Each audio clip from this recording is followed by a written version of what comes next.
இன்னைக்கு பூங்கனி சமையல் சேனலில் என்ன பார்க்க போகிறோம்னா சமையல் இந்த பிடிக்கரணை குழம்பு. இந்த இந்த அவிச்சு உரிச்சு வச்சுருக்கோம் பாருங்கள். இது நம்ம ஒரு மாதிரி அரிக்கும், அதனால் அவிச்சதும் வைக்கக்கூடாது. இந்த கிழங்கு ஊறும் அப்படிலாம் என்னாதங்க. நைட்டு அவிய வச்சுருங்க, காலையில் குழம்பு வைங்க. இந்த அரிப்பு சாப்பிடையும் ஒரு நாக்கில் மதம் இருக்குமே, அது இருக்காது, சூப்பராக இருக்கும்.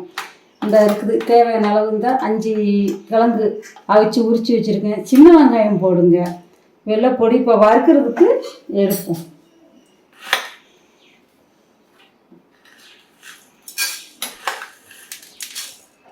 மல்லி தான் 2 டீஸ்பூன் எடுத்துக்கோங்க. அரிசி 1/2 டீஸ்பூனு, அதே மாதிரி இது 1/2 டீஸ்பூனு. காயம் 1 கிலோ வச்சுக்கோங்க.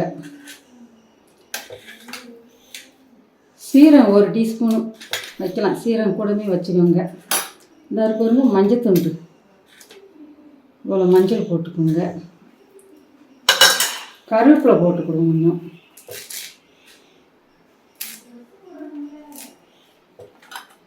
வத்தல்,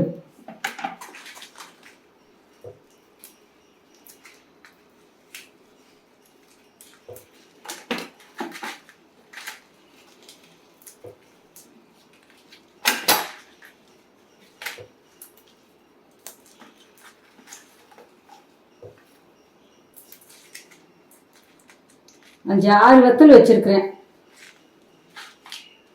புளி இந்த இருக்கு பாருங்க, இவ்வளோ புளி வச்சுக்கலாம்.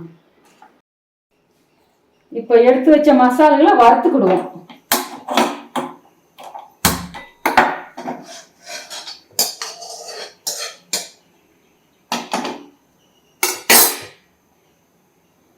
சட்டி காயட்டும்.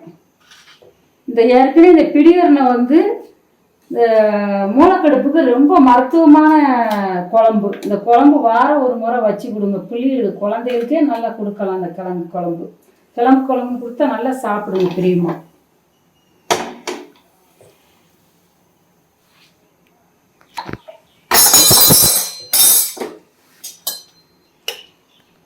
இப்போ இதை வறுத்துக்கிடுவோம். சட்டி காயட்டும்.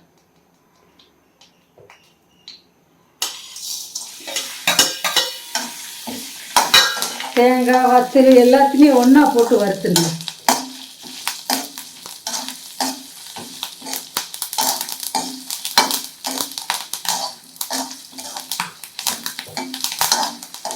தேங்காய்லாம் நல்லா வதக்கிட்டோம்னா குழம்பு கூட ஒரு நாளைக்கு இது மறுநாள் வச்சு சாப்பிடுங்க, சூப்பராக இருக்கும். கெட்டு போகாமல் இருக்கும், குழம்பு டேஸ்ட் இருக்கும் நல்லா.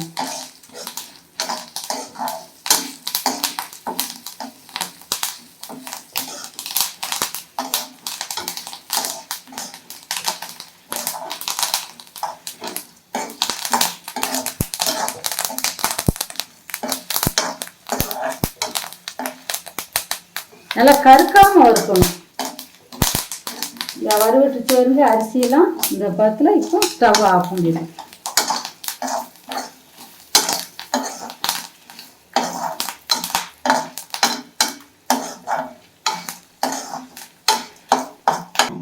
சின்ன வெங்காயம் உரிச்சு வச்சுருக்கோம் பாருங்க. இந்த வெங்காயத்தை வதக்கி போடணும், வதக்கி போட்டால் வாசம் வரும்.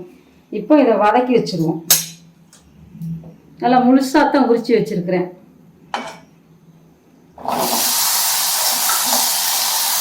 எண்ணெய் விட்டாமே வருங்க. நல்லா வதக்கிட்டு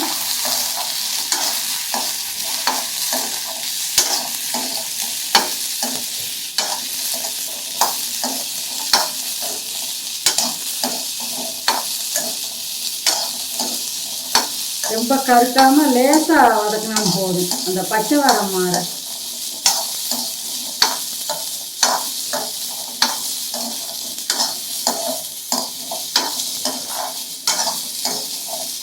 இந்த வதக்கிலே ஒரு வாசம் வரும்.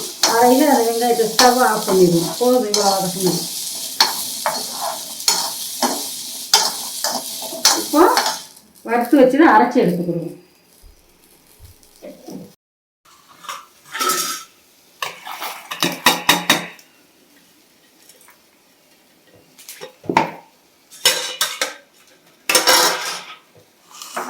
இதை நல்லா அரைச்சி எடுத்துக்கிடுவோம். இப்போ அரைச்சி எடுத்துருக்கோம் பாருங்கள். இந்த பருவத்தில் அரைச்சி எடுத்துக்கோங்க. நல்லா பேஸ்ட் மாதிரி அரைச்சிக்கணும். அரைச்சி விடுவோம். சட்டியை காய வைப்போம்.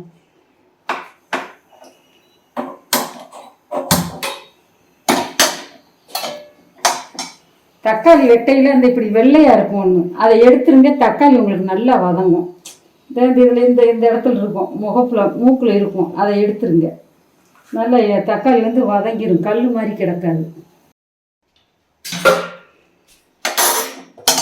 இப்போ சட்டி காஞ்சிடுச்சு வருங்க. ஏற்கனவே இந்த கிழங்கு குழம்புக்கு வந்து பிடிகரண குழம்புக்கு வந்து நல்லெண்ணெய் ஊற்றுங்க. நல்லெண்ணெய் தான் ஊற்றணும், வாசமாக இருக்கும். நல்லா இவ்வளோ எண்ணெய் ஊற்றுங்க, வாசமாக இருக்கும் நல்லெண்ணெய் ஊற்றுனா.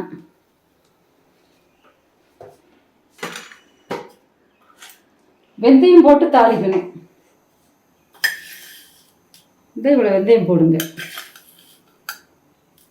இவ்வளோ வெந்தயம் போடுங்க.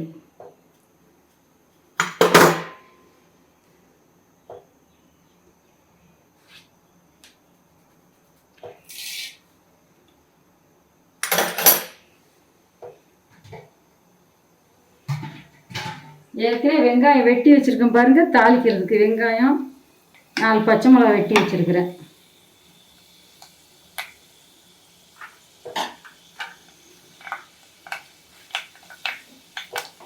வெந்தயம் கருகுமுன்னு போடணும்.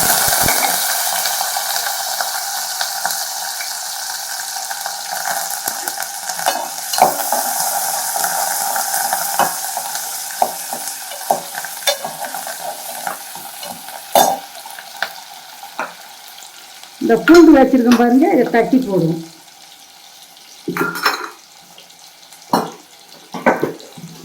இஞ்சி போட்டால் நல்லா வாசமாக இருக்கும்.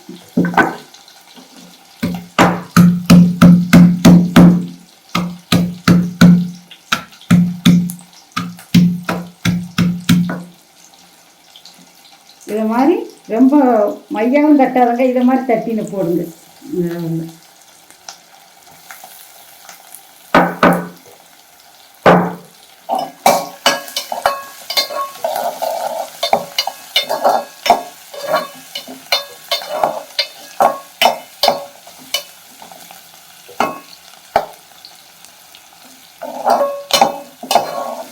நல்லா இதை மாதிரி வேகணும். தக்காளி போடணும்.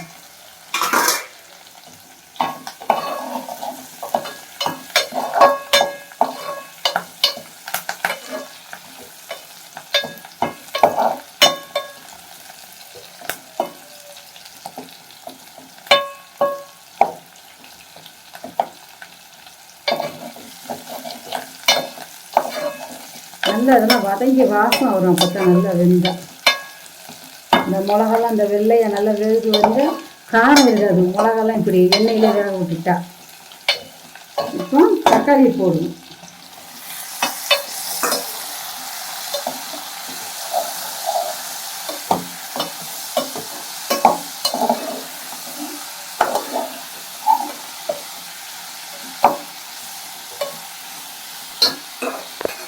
தேவையான உப்பு போட்டுக்கணும்.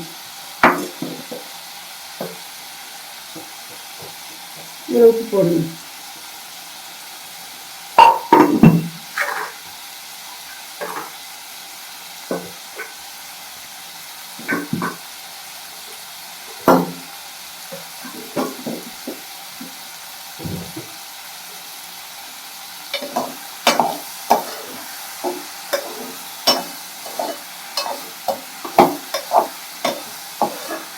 இப்போ உப்பு போட்டாச்சா, இப்போ வந்து சிம்மில் வச்சு அப்படியே கொஞ்சம் ஸ்டவ்வை சிம்மில் வச்சுக்கோங்க. கொஞ்சம் மூடி போட்டு வேகட்டும். தக்காளி நல்லா மசிஞ்சு வேகட்டும். ஒரு 5 நிமிஷம் வேகட்டும்.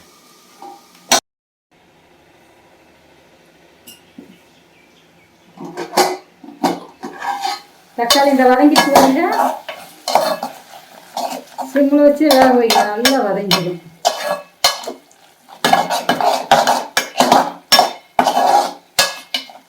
அதே மாதிரி வதங்கையும்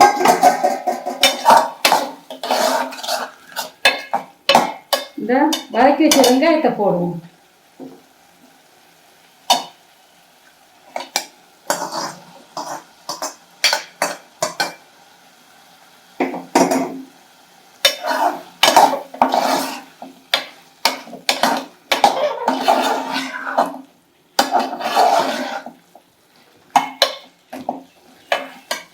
அந்த கிழங்கு இந்த வெட்டி வச்சுருக்கோம் பாருங்க, வில்ல வில்ல இதை மாதிரி வெட்டி வச்சுக்கோங்க. இது கிழங்கையும் போட்டு வரும்.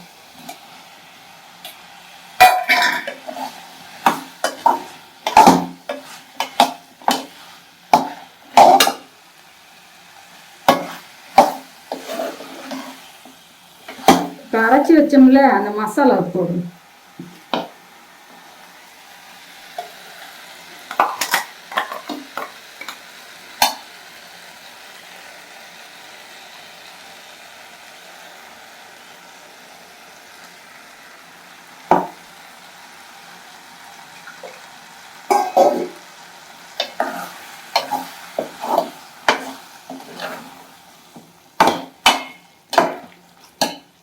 புளி இந்த இருக்கு வருங்க, இவ்வளோ புளி வைங்க. ரொம்ப புளி வச்சிங்கன்னா புளிப்பாக இருக்கும். அதனால இந்த ஊற வச்சுருக்கேன். உங்களுக்கு காமிக்கிறதுக்காக அந்த புளி எடுத்து வச்சுருக்கேன். ஏற்கனவே ஊற வச்சுருக்கேன்.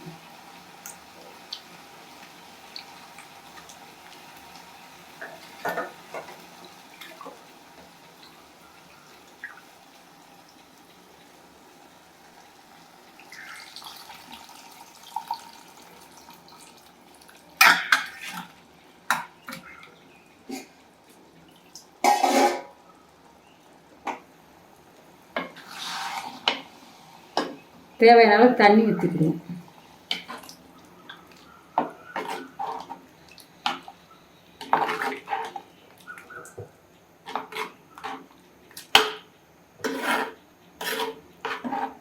இன்னைக்கு வச்சு நாளைக்கு சாப்பிட்டா சூப்பராக இருக்கும். பழைய குழம்புக்கு சூடாக சோறு வடித்து சாப்பிட்டா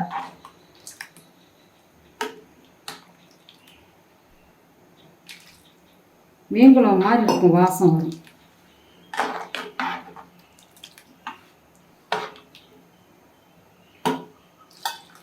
தண்ணி வைங்க. இப்போ இதை மூடி போட்டு ஒரு 1/4 மணி நேரம் நல்லா குழம்பு காயட்டும். பிடிக்கரண குழம்பு இந்த ரெடியாக வச்சு பாருங்க. இதே மாதிரி நல்லா காயவும் இறக்கிற வேண்டிய அந்த எண்ணெயெல்லாம் நல்லா மிதந்து வருது பாருங்க. நல்லா வச்சா இது நல்லது.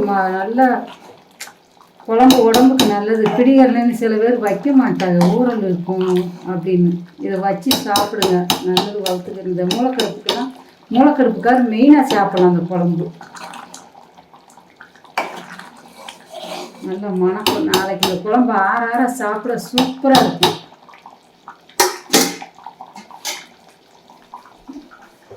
இந்த வீடியோ பார்த்த அனைவருக்கும் நன்றி, வணக்கம்.